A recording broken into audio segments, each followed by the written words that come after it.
Radio Universidad de Chile presenta Tras las líneas, conversaciones con Manuel Antonio Garretón, Premio Nacional de Humanidades y Ciencias Sociales, programa producido en el Departamento de Sociología de la Universidad de Chile.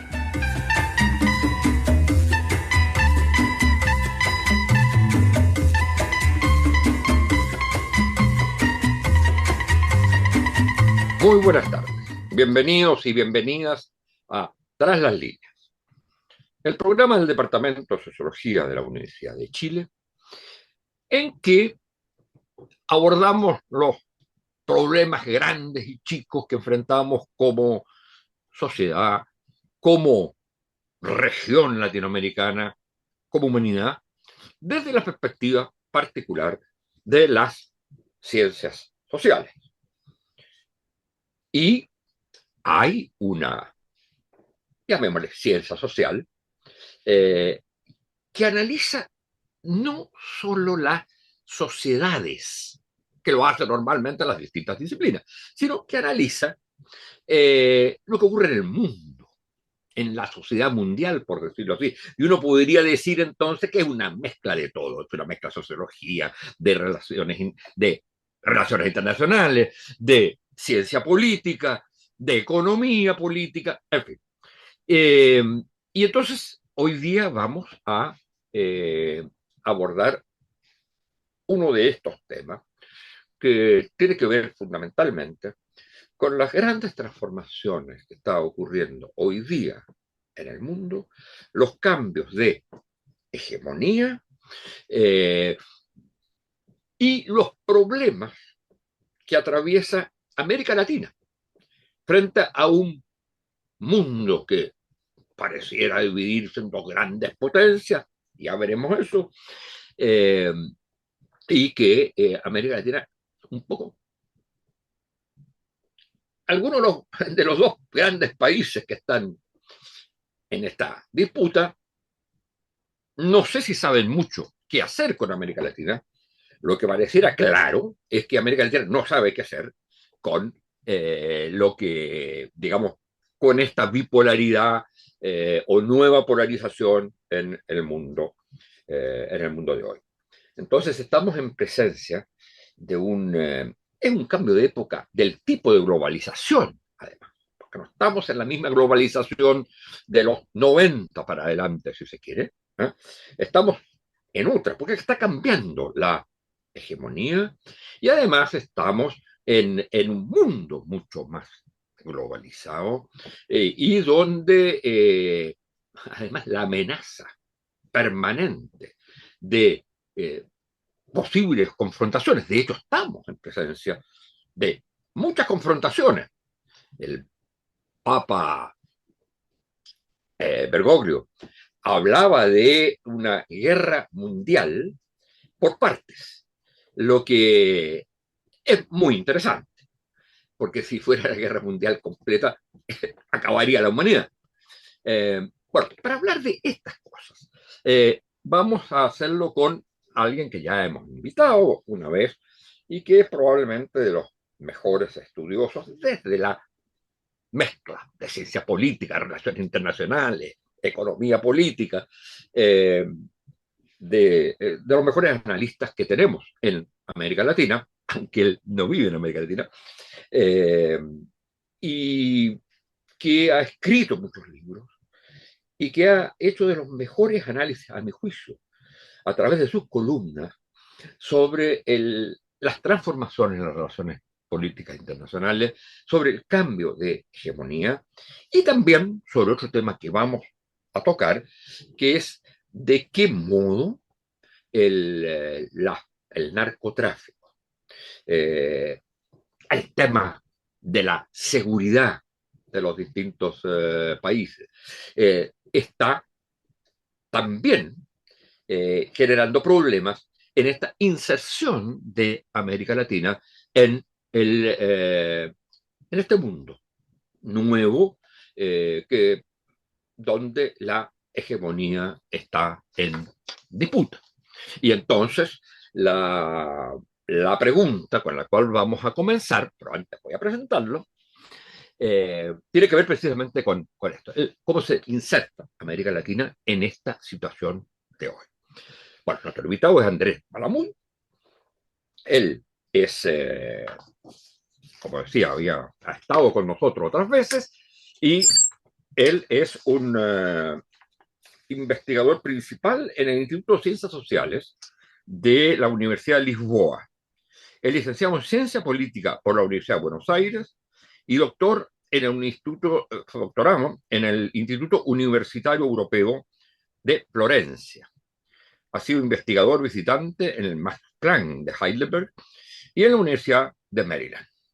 Y como digo, ha sido asesora además de múltiples organizaciones internacionales, columnista muy importante en distintos medios de distintos continentes, y entonces digo, es de los, a mi juicio, de los principales investigadores y estudiosos de relaciones internacionales, pero no en los sentidos clásicos, sino de análisis que tienden a ir más allá de los datos concretos.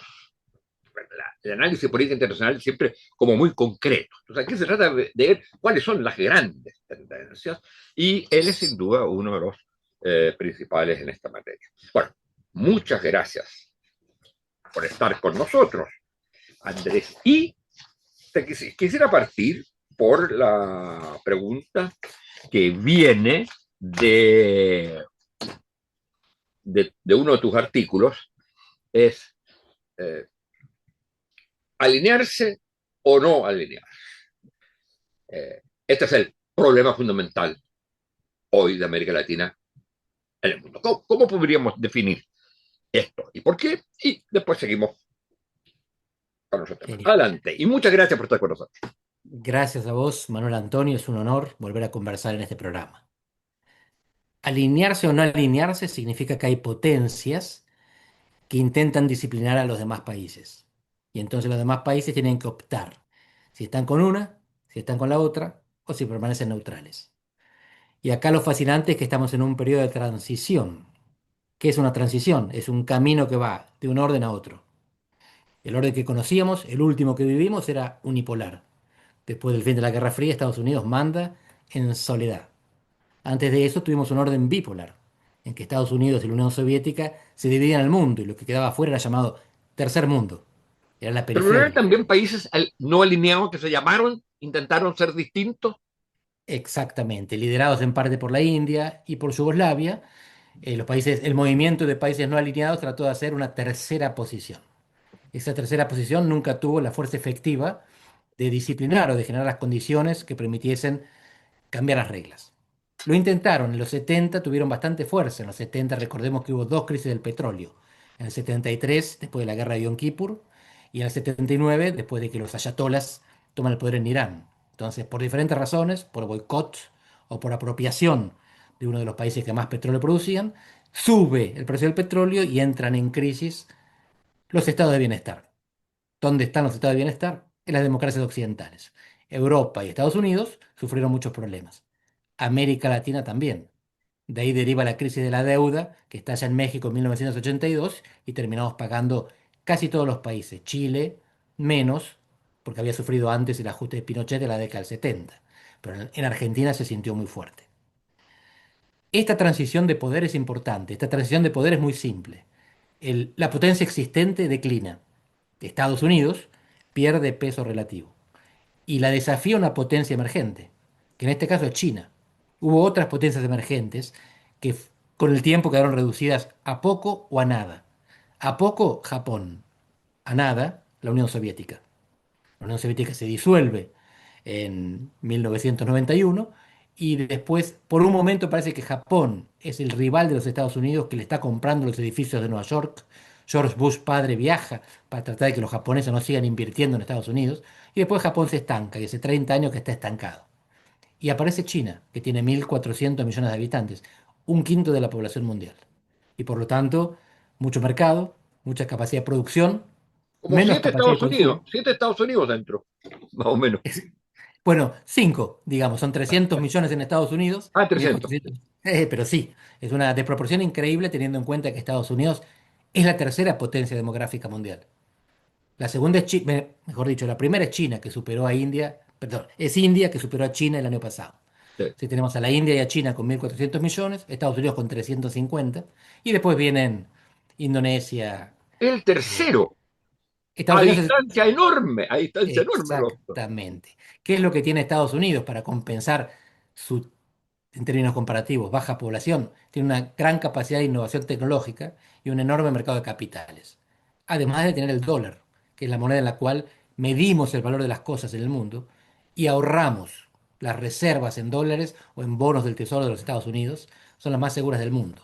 La mayor parte de las transacciones comerciales en el mundo se hacen en dólares. Así que Estados Unidos es entre un cuarto y un quinto de la población china, pero tiene más desarrollo tecnológico y más desarrollo financiero. Y por ahora más desarrollo militar. Tiene 11 portaaviones nucleares, China tiene 3 portaaviones y ninguno es nuclear. ¿Cuál es la diferencia? Y acá empezamos a entrar en el tema que vos decías, que va más allá de los datos, es interpretativo.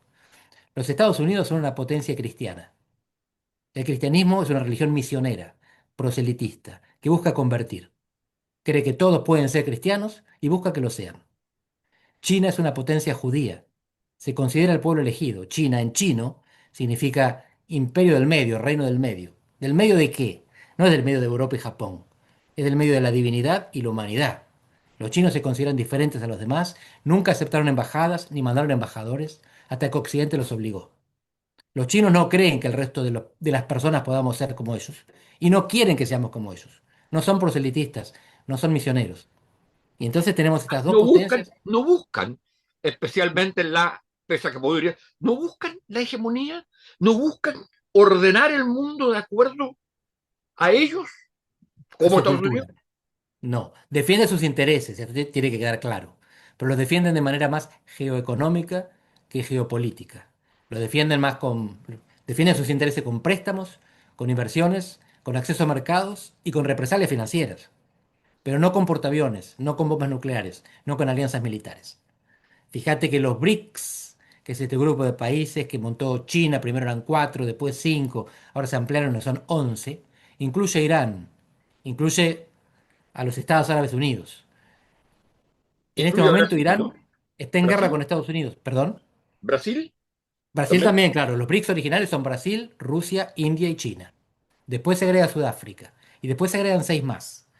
Invitan incluso bueno, a Arabia Saudita, que no acepta pero no rechaza. Y Argentina, que rechaza, porque justo cuando asumía Milei. Y mientras tanto invitan a otros cuantos, incluyendo Indonesia. Pero hay ahí enemigos jurados entre los BRICS.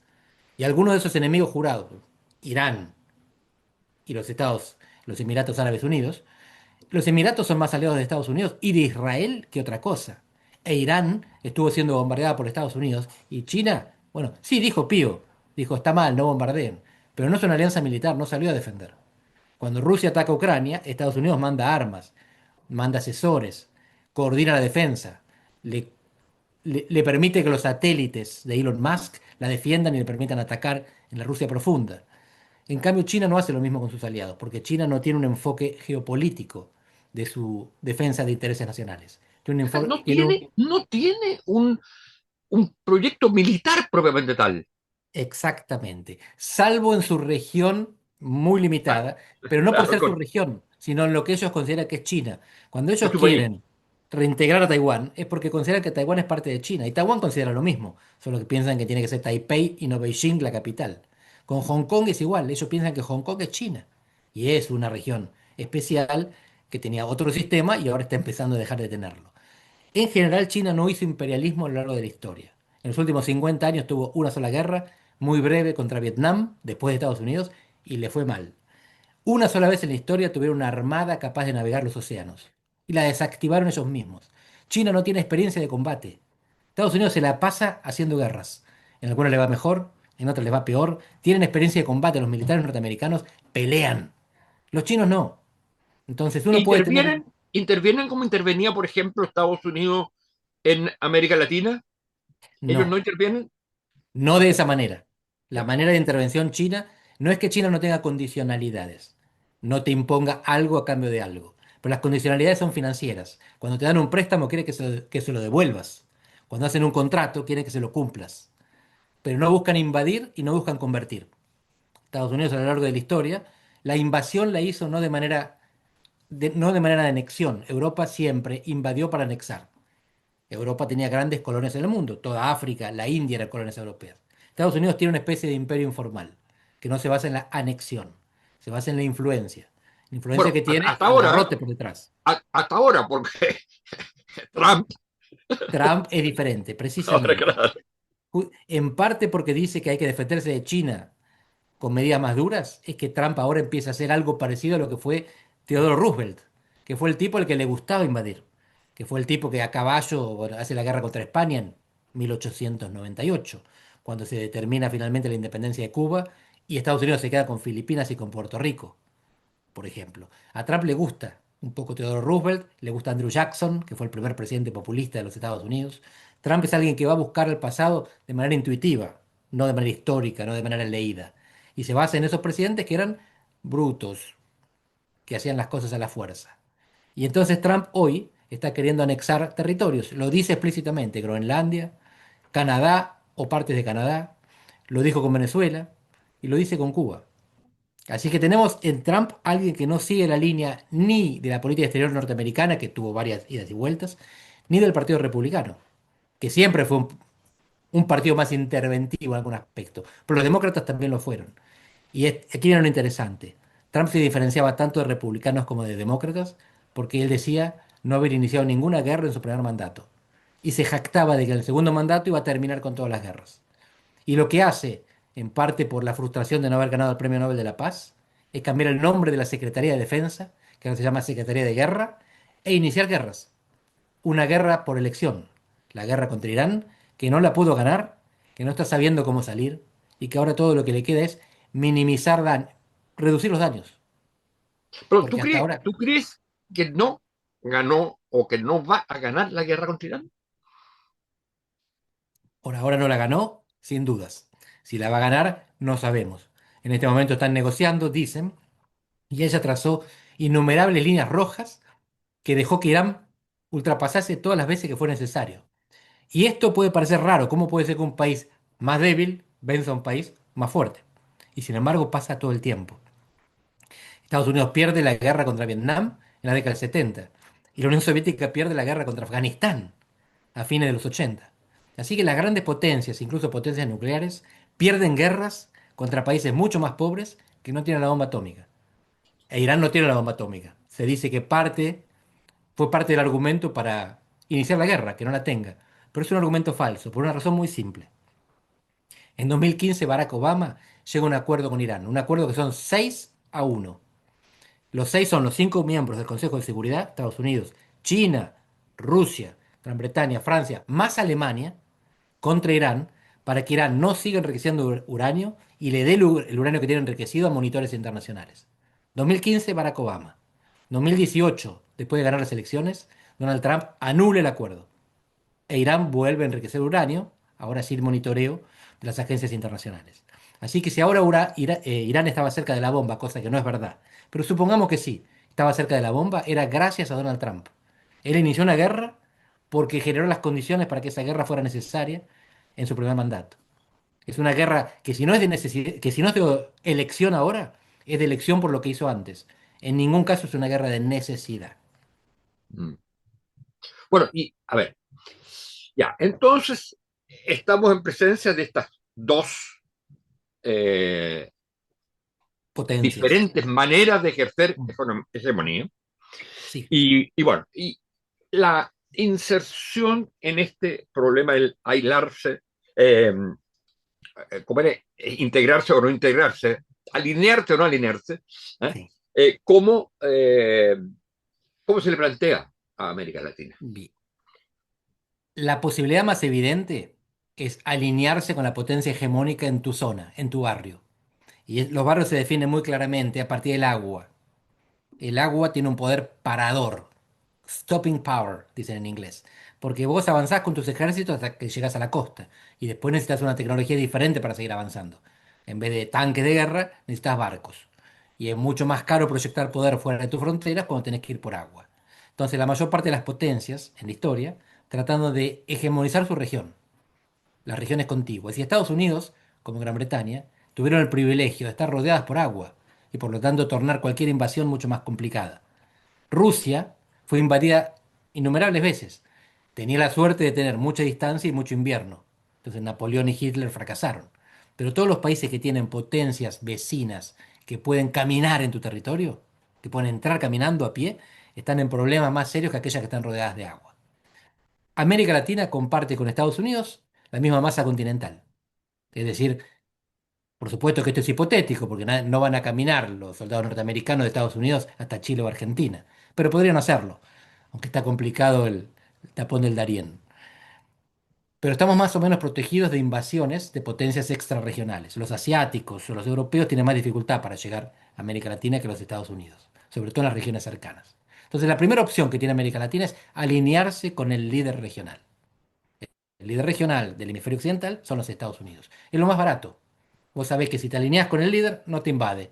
Punto. Ahora, vos podés tener otra ideología u otros intereses y descubrir que si te alineás con el líder no vendés porque producís lo mismo. O que el líder te impone condiciones que no te convienen. Y entonces vas con el otro. Cuba fue con la Unión Soviética. Ahora Venezuela quiso ir con China, con Turquía, con Irán. Tampoco le fue muy bien. La tercera posibilidad es, en términos puramente conceptuales, la neutralidad.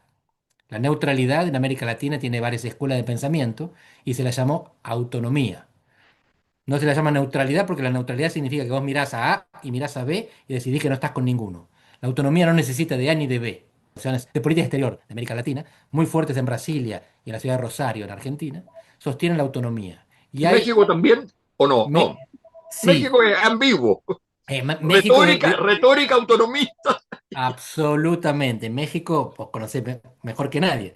Tiene el viejo dictum después de la revolución, por México. La revolución en 1910 era una revolución secular, anticlerical. Entonces se supone que alguien habría dicho, por México, tan lejos de Dios y tan cerca de los Estados Unidos. Están condenados por la geografía. Entonces ellos mucha autonomía no pueden tener. Pueden tener autonomía retórica, pero imagínate, están con Estados Unidos al norte y con Guatemala al sur.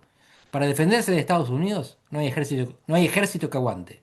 Para invadir Guatemala les alcanza con la policía. México está condenado a tener fuerzas armadas que no cumplen una función normal, porque no te puedes defender de los grandes y no la necesitas para los chicos. El resto de los países somos un poco más normales, tenemos gente a nuestra altura, países de nuestro tamaño en la frontera. Entonces, el ejército chileno, si piensa que Perú o Argentina son malos vecinos, tiene capacidad de disuasión.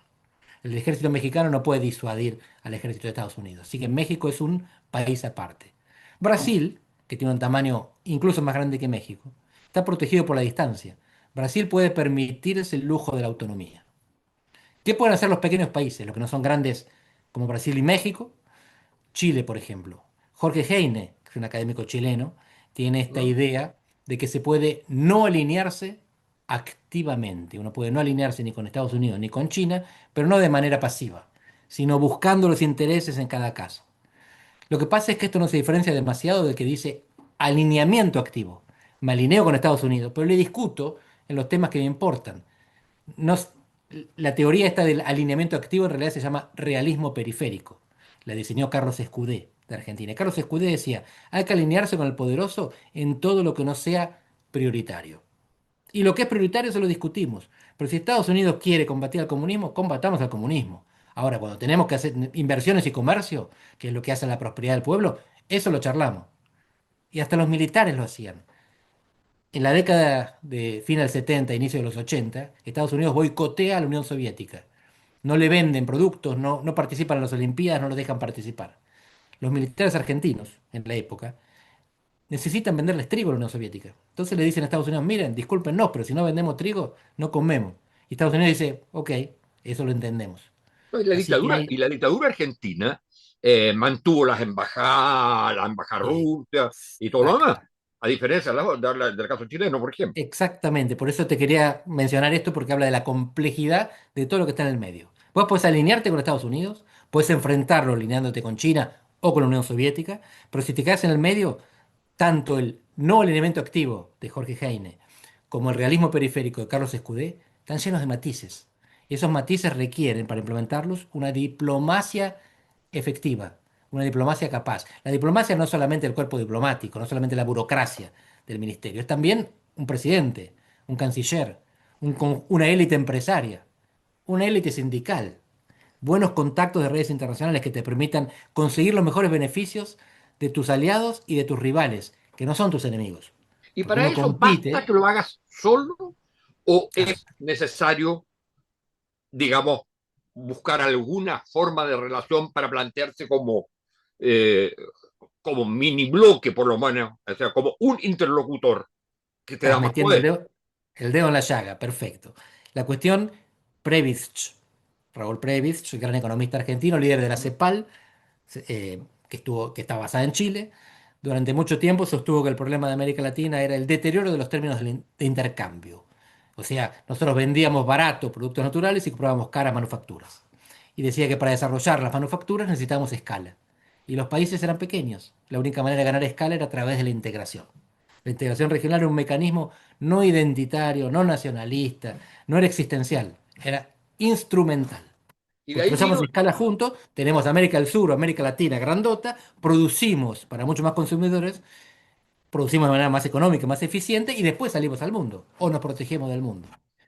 ahí, No en esa funcionó. época vinieron todos los esfuerzos de unidad latinoamericana, etcétera, más económicos. Después vino una cosa más cultural, si se quiere, de América Latina, la identidad latinoamericana, pero de Previch era mucho más una manera de inserción para obtener desarrollo. Instrumental, económica. ALALC, ALADI, Asociación Latinoamericana de Libre Comercio, Asociación Latinoamericana de Integración, que existe todavía, tiene sede en Montevideo, y los derivados posteriores. El Mercosur es un acuerdo de complementación económica en el marco de la ALADI. La Comunidad Andina es lo mismo, un acuerdo de complementación económica en el marco de la ALADI. Hay un gran paraguas, que es la Asociación Latinoamericana de Integración, con sede en Montevideo, que te permite agrupar después subregiones. Tuvieron algunas éxito inicial. Ninguna fructificó, ninguna maduró. Lo máximo a lo que pueden aspirar en este momento es hacer grandes acuerdos de comercio y de inversión con otros bloques regionales del mundo. Es lo que el Mercosur está intentando, como hizo Chile con la Unión Europea. Pero fíjate, Chile con la Unión Europea lo hace solo, porque Chile hizo el esfuerzo unilateral de bajar los aranceles, y entonces si se junta con los bloques de vecinos, tiene que subirlos otra vez. Todo el sacrificio que ya hizo quedaría invalidado. Está esperando que los vecinos bajen los aranceles y ahí sí se ve si se puede actuar en conjunto. Pero mientras tanto, es más económico, más eficiente y más rápido ir de a uno. Bueno, y entonces el punto es, hay posibilidades de no ir de a uno, sino que ir o no. Por lo Sí, tanto, lo que, digamos, en este momento hay alguna, digamos tú, entre alinearse o no alinearse, pero el punto es, eso lo fija cada país. No hay mm, ninguna posibilidad de acuerdos para insertarse en esta nueva globalización. bien. Esto es fascinante porque nueva globalización, perfecto, como lo decís, una globalización segmentada. El mundo sigue globalizado, solo que no es uno. Hay diferentes subbloques que se van formando, uno negocia más con algunas regiones que con otras regiones, pero seguimos comerciando mucho hacia lejos de las regiones. Pero la economía se globaliza, porque la seguridad se regionaliza. Y fíjate que esto es fascinante, porque Mm. los mercados son globales. Nosotros le vendemos a China, nosotros, Chile, Argentina. Elegime el país que quieras de América Latina y te muestro cómo tiene como principal socio comercial a un país que no es de América Latina. Pero la seguridad viene del vecino, viene de la frontera. La inmigración viene de la frontera. El contrabando viene de la frontera. El narcotráfico viene de la frontera. Así que lo que tenemos es un proceso de bifurcación. Y hay un académico boliviano-alemán, Jorge Garzón, que estudia estos temas de manera fascinante y te habla de, mira, la economía es global, pero la seguridad es regional. Entonces tiene sentido pensar en la cooperación para decir lo mínimo, y quizás integración regional por cuestiones securitarias, pero no tanto por cuestiones económicas. Tiene sentido pensar en cooperar para cuidarnos de la mafia, del narcotráfico y del contrabando, no para formar un mercado, porque el mercado de China, de Chile, está en China, no en Bolivia. Y si lo pensamos bien, fíjate qué ironía que los principales movimientos integradores de América Latina estuvieron relacionados no con los bienes públicos, con crear mercado o con crear paz, sino con los males públicos. Por ejemplo, el Plan Cóndor, Bueno, o el caso del Lavallato y Odebrecht. La represión y la corrupción integraron más a América Latina que los mercados y las inversiones. Lo que tenemos que lograr es que esa integración se haga por el bien, para evitar la corrupción y para evitar la represión, no para producirlas. Pero, ya, pero entonces, hoy día, ¿es eso posible? Y en ese sentido, es interesante, digamos, el otro aspecto que tú tocas en todos tus últimos trabajos. Yo diría dos aspectos. Uno, el sí, el crimen organizado, en qué medida afecta esta situación. Estamos partiendo de una situación mundial, de este tipo de globalización, de las dos potencias, del dilema alinearse, no alinearse. Ahora, ¿en qué sentido complica los problemas que tienen que ver con eh, el narcotráfico, el crimen Ujú. organizado, eh, eh, etcétera? Y segundo, ¿cuánto de esto último y también, digamos, del problema de inserción está afectando la democracia hoy? Ujú. La democracia. Perfecto. Vamos por el crimen organizado y después impacto sobre la democracia. Fíjate que lo interesante del crimen organizado, que en América Latina es sobre todo el narcotráfico, no solamente, pero sobre todo, es que tiene un contraste evidente entre cómo se distribuyen los costos y las ganancias. Las ganancias se distribuyen en los mercados de destino. La capitalización de la droga se hace en Europa y en Estados Unidos. Ahí es donde se produce la riqueza, donde están los consumidores. Pero la violencia queda en el origen. La violencia se paga en América Latina. En Europa y en Estados Unidos hay muy pocos muertos por narcotráfico y mucha plata. En América Latina hay menos plata y muchos muertos. Y esto es algo tan evidente que llama la atención que nadie esté diciéndolo más claro. Y sin embargo hay mucha gente diciéndolo más claro.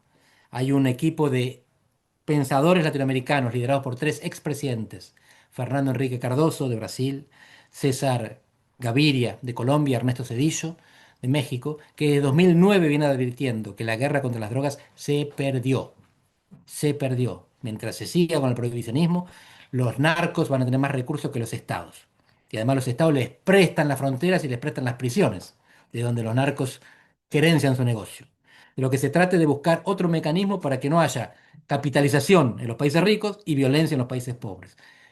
El problema es que el prohibicionismo es popular, y tenemos que reconocer esto. A la gente le parece moralmente mal la droga, aunque sus hijos se droguen. Entonces le parece moralmente bien la prohibición. Y la prohibición es lo que genera el negocio, que después mata a tus hijos. Tenemos que ser capaces de plantear esto para el debate. ¿Cuál es el impacto sobre la democracia? Mira, el impacto institucional es que con este dinero los narcos corrompen, compran líderes, pagan campañas. Pero el impacto más fuerte para mí es que destruyen las sociedades. Lo que estamos generando son sociedades en las cuales los vínculos son informales, son ilegales y son violentos. Entonces, aunque se mantenga la representación democrática formal, lo que tenemos son sociedades rotas por debajo. El Pero fíjate que, narcotráfico, sí, sí, decime. sí, no, perdón, termina. No, no, el narcotráfico incide de dos maneras: la manera directa con la plata, la manera indirecta con la violencia y la destrucción social. Pero fíjate que ahí eso es súper interesante, esto último, porque yo creo, y esta fue una de las discusiones que acabo de tener ahí en el Congreso de los Estados, también en Francia, de LASA, que el problema de la democracia es que fue pensada para un tipo de sociedad que ya no está. Y no está, uno, por las razones que tú señalas, pero otro, por la naturaleza misma de este tipo de sociedades. Digamos, todos los componentes de la sociedad digital, por ejemplo. ¿Ah? ¿Qué es una democracia en una sociedad digital? No sabemos cuáles son los mecanismos, porque el voto, la ciudadanía, los partidos políticos es de otra sociedad, de la sociedad industrial, de Estado Exacto. Nacional. Ahora estamos en este tipo de sociedad que además o sea, que el tipo de estructura social que atomiza a la gente, digamos, rompe o termina con las plazas públicas, ya no hay una plaza pública, probablemente tal, etcétera. Además, esto se encuentra con el crimen organizado, que profundiza podríamos llamarle el estallido estructural que producen las grandes transformaciones hoy día en el mundo. Y eso hace muy difícil pensar la democracia. Sí. Si vos le preguntás a un chico de 15, 20 o 25 años, te va a decir, la democracia la tengo acá. Claro, Acá me comunico. Acá tengo claro, directamente acceso a mi representante. Acá lo puteo, acá lo admiro. No te claro. preciso a vos representante, no te preciso a vos partido, casi no te preciso a vos congreso. Y esto es Así es, algo que, lo que vos decías, la democracia nuestra es representativa, trabaja en varios tiempos. El tiempo de la elección del representante, y el tiempo de la deliberación de los representantes, y el claro, tiempo de la validación posterior en la siguiente elección. Y claro. hoy vivimos en simultáneo, Y vivimos de en tiempo repente permanente. tenemos que ir a votar, o sea, dirá digamos, este nuevo ciudadano, bueno, iré a votar y voy a votar básicamente por lo que me conviene o no me conviene, porque todo el resto de ideas, etcétera, lo encuentro en las plazas públicas, en las miles de plazas públicas que existen, y ya no hay la Digitales. plaza pública, que era el gran sueño de Habermas, digamos. Y pocos saben esto también como ustedes en Chile, que tuvieron un candidato que hizo campaña por redes desde Estados Unidos, ¿verdad? Así que se ve el impacto que tiene el Claro, mundo digital. claro, Los jóvenes hoy no habitan nuestro mundo material, también lo habitan porque tienen que comer, claro, pero la cabeza de ellos está en otra dimensión. así. Y nosotros todavía, los viejos, tenemos dificultades para entenderlo. Bueno, muchas gracias por haber estado con nosotros, Andrés Malamud. Eh, Estos temas bueno, son bastante poco levantadores de ánimo, pero es bueno darnos cuenta en lo que estamos. Pensar juntos siempre es bueno. Y te agradezco mucho y muchas gracias a ustedes, señoras y señores auditoras y auditores, y será hasta la próxima semana. Radio Universidad de Chile presentó Tras las líneas, conversaciones con Manuel Antonio Garretón, Premio Nacional de Humanidades y Ciencias Sociales, programa producido en el Departamento de Sociología de la Universidad de Chile.